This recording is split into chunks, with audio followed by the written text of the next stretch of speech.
and she started her company Supergoop. And basically she was inspired by seeing her students, because she was previously a teacher, right? And they were all playing outside and not wearing sun protection. So she started her company, and then also you worked with Maria Sharapova. Yeah. So I'm going to ask a few questions, and then you guys, if you have any questions after, can ask. Yeah, thanks for having me, guys. Thank you. Okay, so how did you come up with the idea for your company, and what's your background? Yeah, so as you said, after college I was a third grade school teacher for one short year.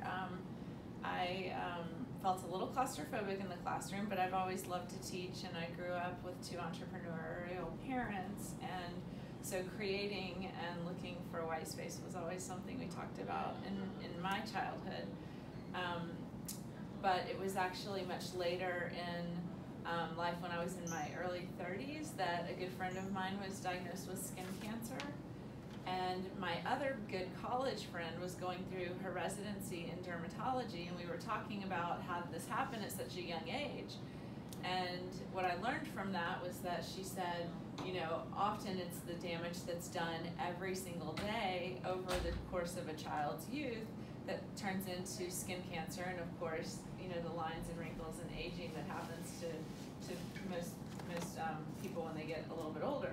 And you know, it was kind of eye-opening for me, because I remembered my time in the classroom, and I never saw anybody applying sunscreen.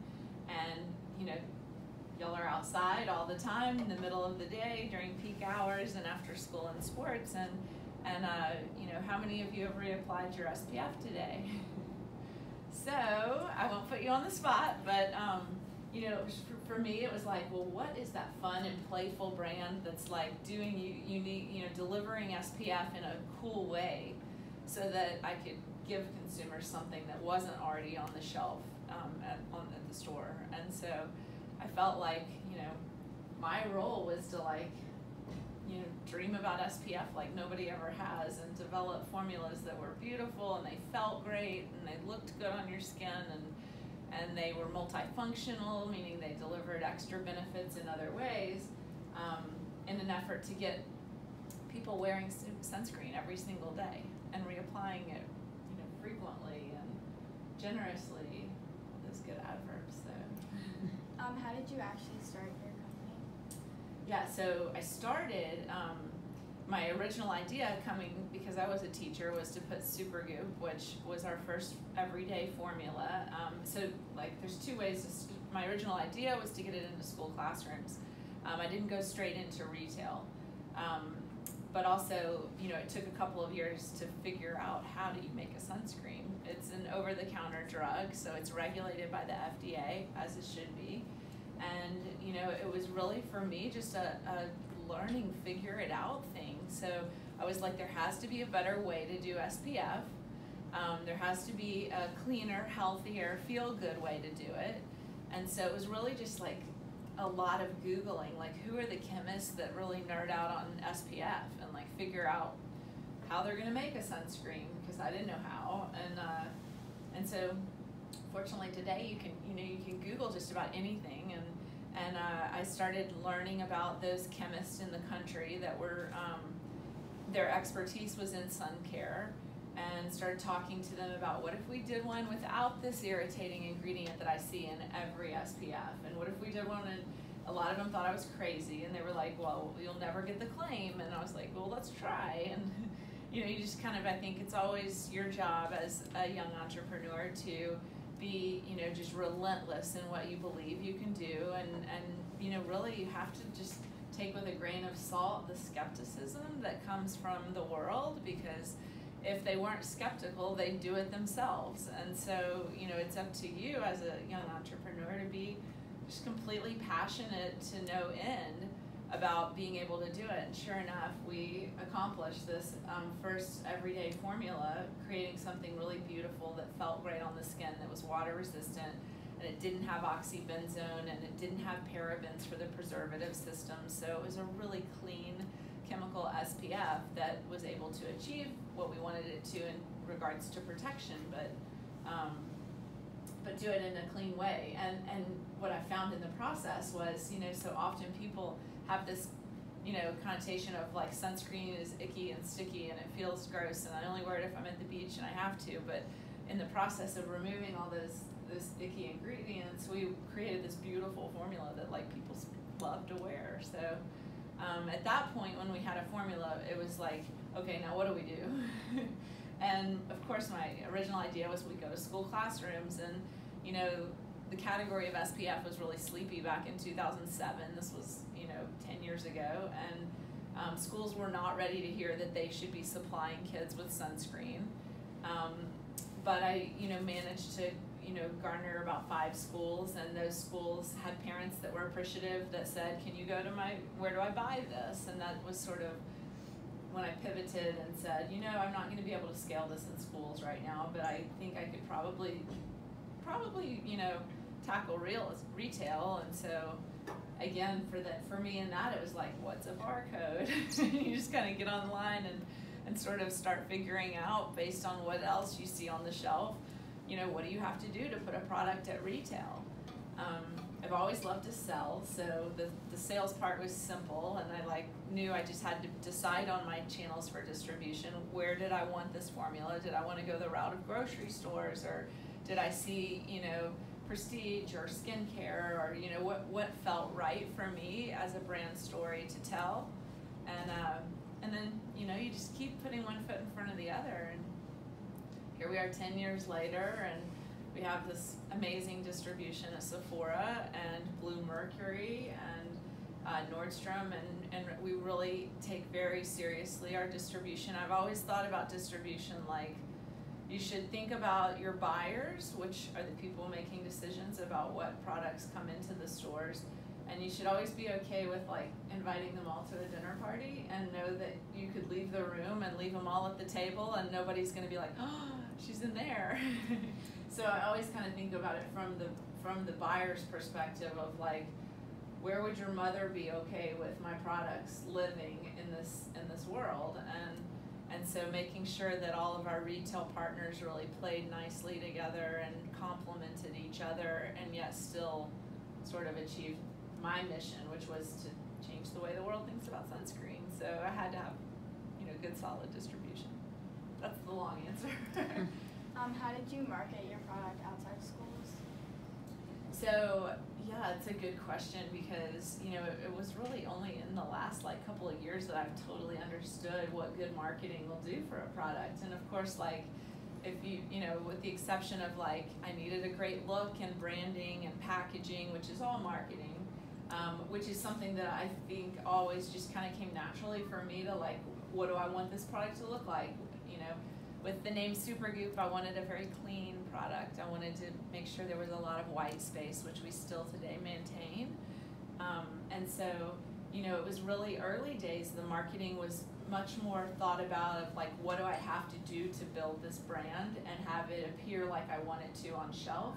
And if you fast forward to today, marketing is a whole nother, at a company our size now, we have this marketing engine that supports social media and Instagram and activations and in real life and events and parties, and so marketing today is it's really fun for me, because those are the things that I early days didn't really have the dollars to do when I made the decision to put all of my capital and money into product, because SPF is not an inexpensive thing to develop. So I really bootstrapped on the early days and didn't have a marketing budget, is probably the short answer.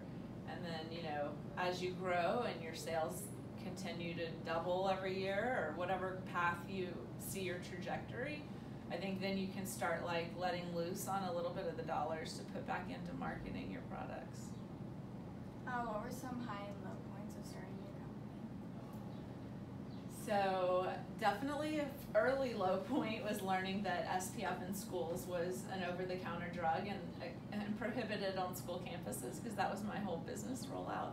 It was thought about Advil, and you wouldn't put Advil in your child's 5-year-old backpack, So, not the 5-year-old backpack, the 5-year-old's backpack.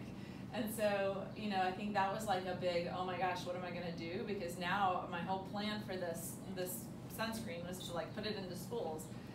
But I think often those like things, if you just move right past them and keep going and change directions, or you know, good comes out of it, and you kind of see as it unfolds later. I mean, for example, today we're going into 1,000 classrooms in America, and we're donating the Supergoop. So we'll like literally send a pump to any school classroom that wants to have sunscreen in their school.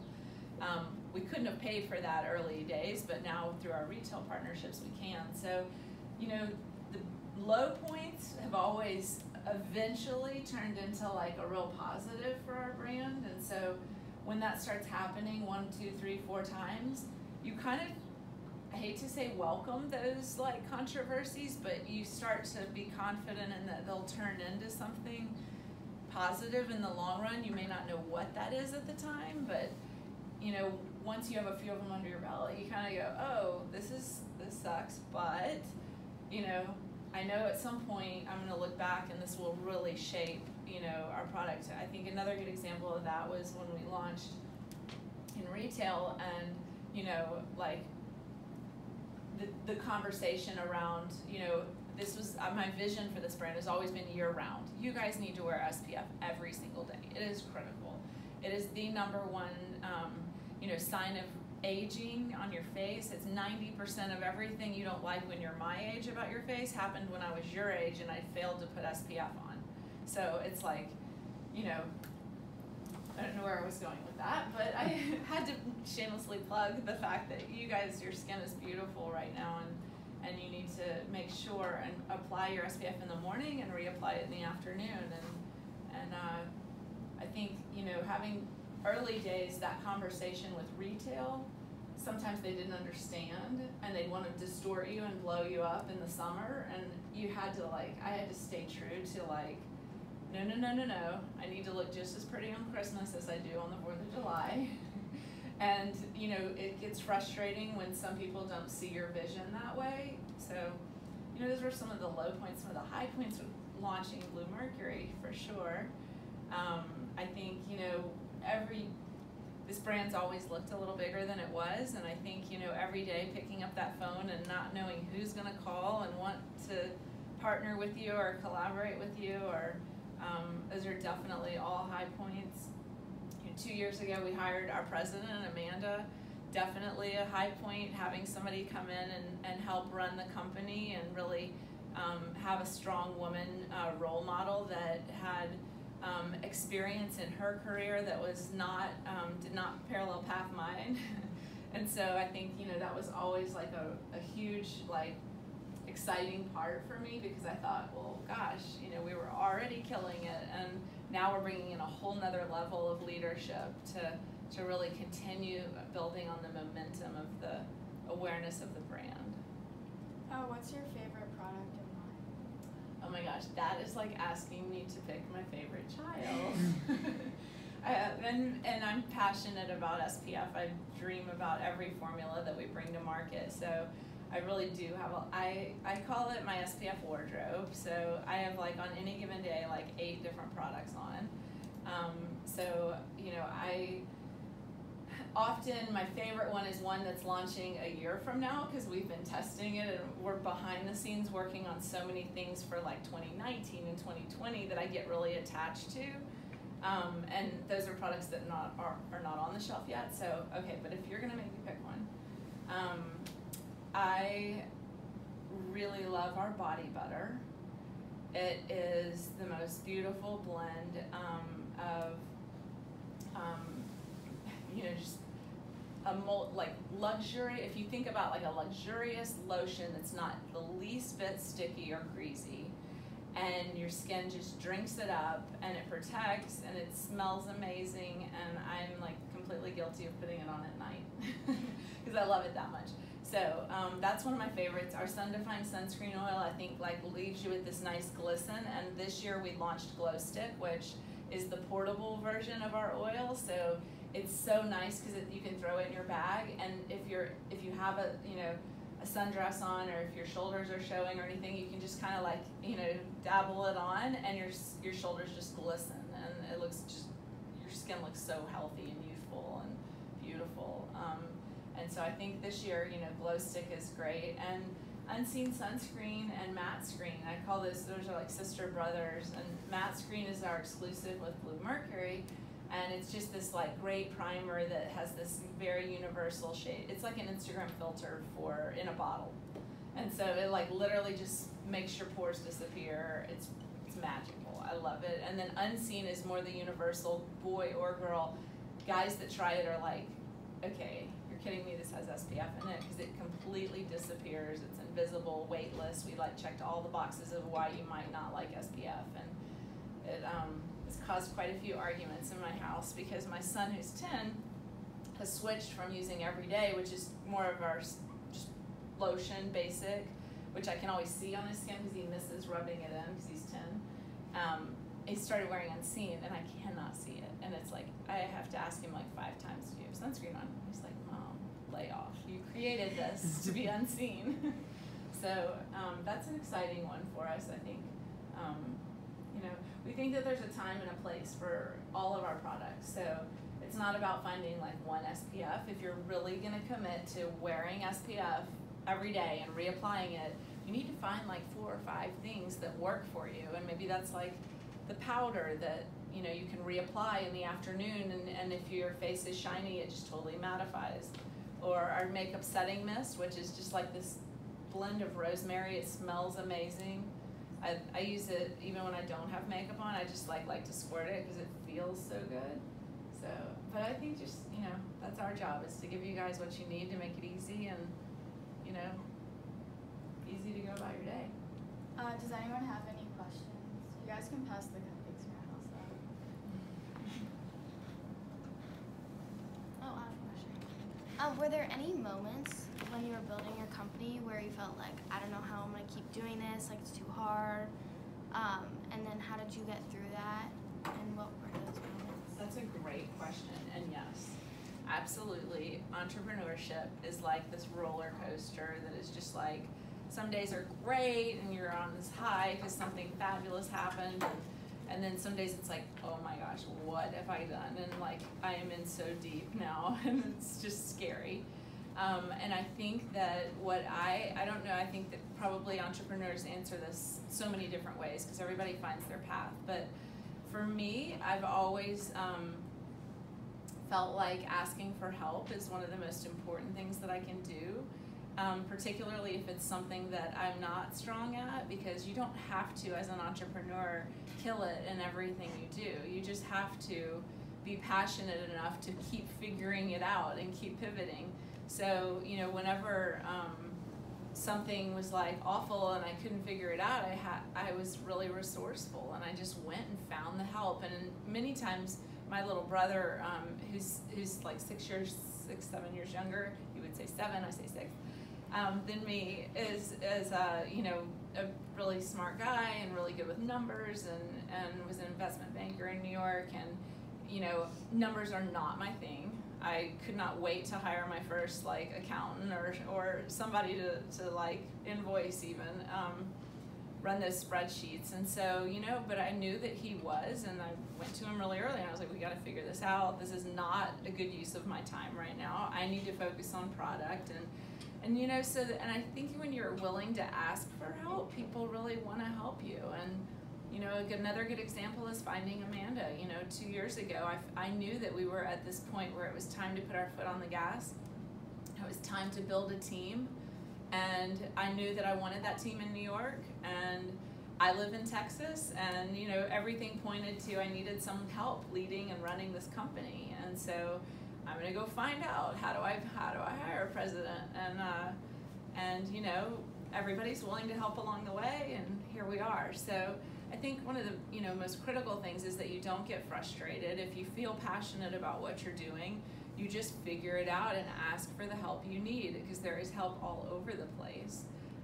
I never really had focus groups or strategic partners or anybody to like on a more formal basis guide me. It was more of just like, hey, you can do that. I'm gonna come over here and ask you for help. Oh, marketing, I know somebody. It was just like package design.